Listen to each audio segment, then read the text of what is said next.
This is the circuit that we're going to be building for Unit 10 Lab 2 transistors. You're going to use a single pole, single throw, little push button switch, a 1K resistor, tip 120 transistor, and a lamp. And you'll notice again that we've got two different power supplies, outputs, plus 8 volts and plus 12 volts. The bottom pinout, by the way, this is on the last page of the lab, and you might want to pull it out or print it out because it's a good reference while you're doing the lab. But it shows the pinout for the transistor. So as you're looking at the front of it, base, collector, emitter from left to right. And then you've seen this before in the lecture material. This shows all the different arrangements for the different currents and voltages that we'll be measuring. So here's how the power supply is set up. And again, you want to measure these voltages with a meter because as you remember, as you're adjusting the voltage, there's a little bit of a range there before it jumps from, for example, 12 to 12.1 volts. So you want to measure that with a meter to make sure it's correct. And we're using the positive on one side for the 8 volt and for the 12 volts. The two grounds are going to be connected together on the breadboard. Okay, so here's the breadboard circuit. So on the 8 volt side, we've got the positive lead going to the input of the push button switch. The other side of the switch goes to the 1K resistor, which goes to the base, the far left pin of the transistor. The collector, which is the second pin on the transistor, goes to the lamp. You can use some of the wire you have and strip the ends to make your own little wire leads for that. And then the emitter is going to go to ground. Now you notice again I'm using these bus strips here for the ground connections. On the other side, we've got the 12 volts. One side is connected to the lamp and the other side is connected to ground. But again, we have a little jumper here that's connecting those two grounds together.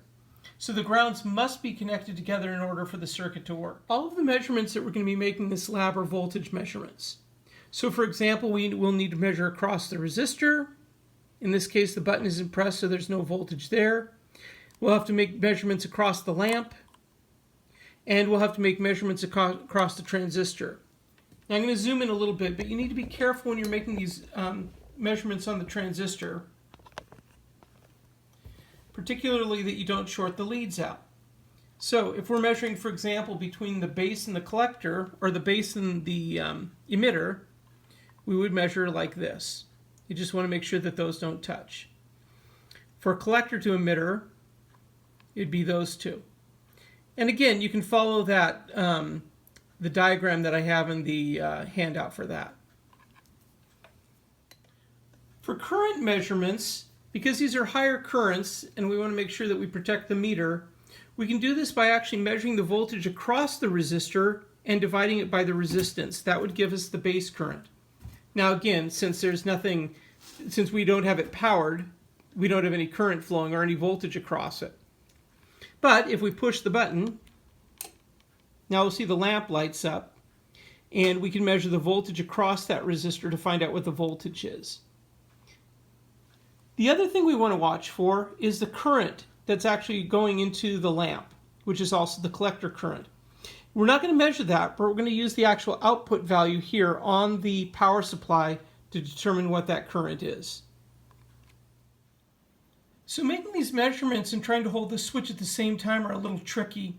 So let me just show you one little trick that you can use to get around that. So obviously if you push the button, the light comes on. One of the things you'll notice though that if you hold that too long, the transistor will get hot, so you have to be careful about that. But if you want to make your measurements, once you get everything ready, you can just put a jumper across a switch like that, and then make your measurements, and when you're done, just pull the jumper out. So I'd recommend that. You can obviously see how it works with a push button, but to make the measurements, that might be a little bit easier. So that's the basic setup. If you don't have two sets of clip leads, I think most of you also have banana to alligator clip, and you can use those instead. So if you get stuck on this or have any questions, let me know.